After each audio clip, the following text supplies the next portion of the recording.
Genetics are not on my side in this operation. I got it. I love being the short one. They always put me after everybody else. Howdy, y'all. I'm Shauna McGuire. I'm also Mira Grant, so there's that. And I habitually sit as far as possible from the microphone so that hopefully someone will adjust it before I get to it. That doesn't work out so well. None of my books are suitable for excerpting because, well, I have to give far too much context, so I brought you a short story about why women go to the bathroom in groups. I know this is a mystery you've all wondered about, so I have finally brought you the reality. As one bit of background, I did major in folklore and mythology at the University of California, Berkeley. Go Bears! And while I do not believe that this is actually based on American folklore, I did attempt to convince one of my professors of this fact and got pretty far into the thesis pitch before he went, Shauna, yeah. You've been bullshitting me for an hour and a half, haven't you? Yeah. I did get extra credit for that, though. The smell of barbecue, biscuits, and beer perfumed the air of the back 40, the best steakhouse in town, providing you didn't want your meat well done and you didn't mind your meal coming with a side order of potential future heart attack. Half a dozen people were crammed into one of the roomier booths at the back, the table in front of them littered with denuded dinner plates and empty glasses. A toast! John grabbed a beer bottle that still contained a few inches of liquid, hoisting it over his head to general cheers. To Angela, the last to leave college and the first to actually finish her doctorate instead of dropping out. The cheers increased in volume while Angela, a diminutive brunette with a conical party paper hat perched precariously atop her head, reddened and tried to disappear into her drink. Mary laughed like a grapple calling. Angela threw a napkin at her. Come on, Angie. Tara elbowed her sister amiably, clinking her own beer bottle against Angela's glass. It's a party. You remember parties, don't you? That's where we sit around being social instead of sitting around studying until our heads explode. I had a social life in college, said Angela. Everyone else laughed. You had a social life when someone picked you up and dragged you, maybe, said John. But it's okay. We love you anyway. I hate you all. Liar! One of the other girls, Lori, who worked with John at the Starbucks next to campus and had come half as a date, half as a favor since their reservation was for 6, asked, not unkindly, so, what did you major in, Angela? Folklore and mythology, said Angela, a little more confident now that she was on familiar ground. My specialization is in the modern folklore of the United States, beginning with the colonial period, moving forward from there. Lori tilted her head. So what, like Cherokee legends and stuff? No, not Native American folklore. That's a whole other area of study. My area is what most people call urban folklore, going back to when the first European settlers arrived in North America. Oh. Michael patted her on the shoulder. Angie has that effect on people. Thanks, Mike. Michael ignored it. No problem. Hey, why don't you tell us a story, now that you're all graduated and everything? I don't think... Please, said Mary. She folded her hands beneath her chin, knuckles pressed against her jaw, and fluttered her eyelashes. Pretty, please. Angela threw another napkin at her. Stop that! Do you guys really want me to tell you a story? Yes, said Tara. Tell us the one you wanted to do your thesis on. The one your advisor said was too much of a reach. Really? Are you sure you don't want something more fun, like phantom hitchhikers or formaldehyde-soaked prom dresses? We're sure, said John. Tell us this mystery story. Angela sighed. Oh, fine. This is the story of Uncle Sam and the founding of the United States of America and why girls always go to the bathroom in groups. The restaurant was still loud around them, but the table went quiet. The first thing you have to understand is that the United States isn't a democracy, it's a constitutional republic. The second thing you have to understand is that, in the long run, constitutional republics don't work. They're wonderful for short-term governance, but they depend on a certain unity of purpose and a degree of selfless intent that doesn't usually last more than 5 or 6 generations after a revolution. People get complacent. Corruption slips in. The population gets too large to have a truly uniform outlook and becomes divisive. Eventually, there's another revolution, and the government falls to be replaced by a new one. Another republic, an actual democracy, a dictatorship, sometimes even a monarchy. It doesn't matter. What matters is that this form of governance, our form of governance, is by its very nature a fleeting thing. It wasn't designed to last. When the people who would become our founding fathers planned their revolution, they knew they wanted a constitutional political system. It was their Platonic ideal. The thing is, they also knew that no constitution, no matter how fair and even-handed it was, would endure more than a few generations. Some of them even thought that was a good thing, that their mistakes would be forgiven by history when a new regime replaced the one they had created, and they would be remembered as Rome was, a shining example of its time.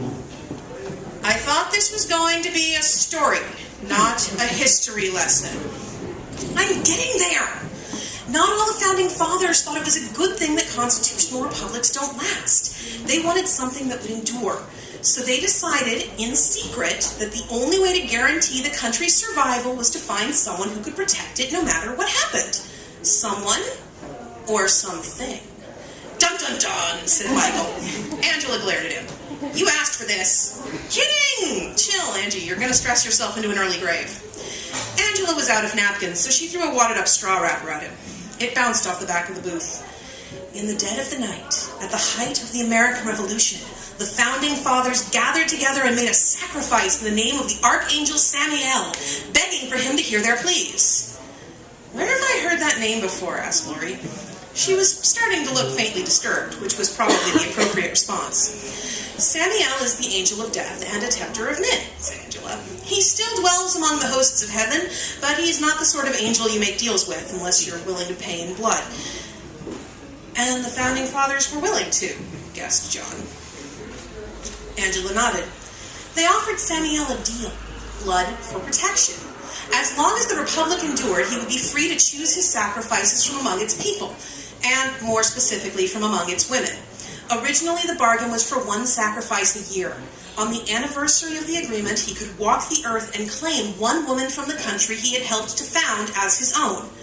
But there was a catch. She had to be peeing, guessed Tara.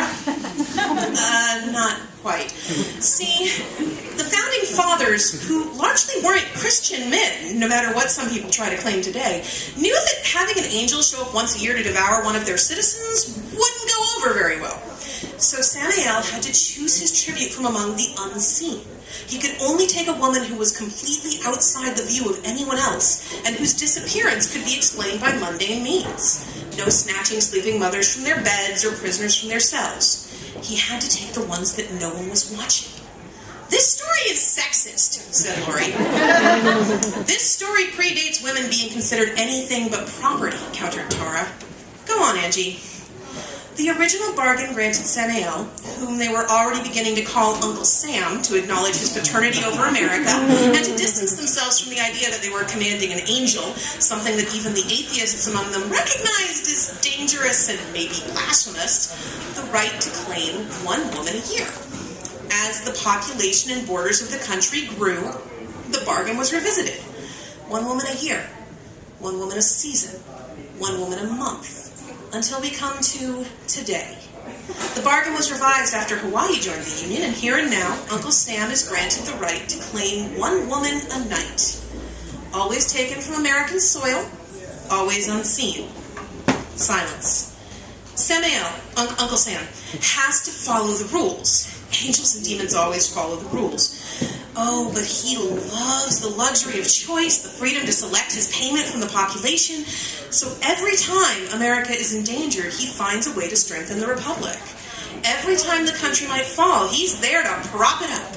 And all because of the women. You can spot their cases in the police records if you know what to look for. There's never an official investigation. The authorities do the bare minimum, and then they let it go. One more cold case for the files. It's not that they know exactly, it's just that they serve the state, and Uncle Sam serves the state. And somewhere deep down where the dark things live, they recognize hallmarks of their own. Silence. Angela looked around the table. The most dangerous places, ironically enough, are public restrooms. Haven't you noticed how almost all American restaurants position them around corners near doors? Your sister, your daughter, your mother, once she's in there, you can't say for sure that she didn't leave on some errand she forgot to tell you about. You can't be sure she ever made it to the restroom at all. Restaurants opened by people whose ancestors immigrated after the bargain was set put their restrooms at the back, where someone will be able to see the people come and go.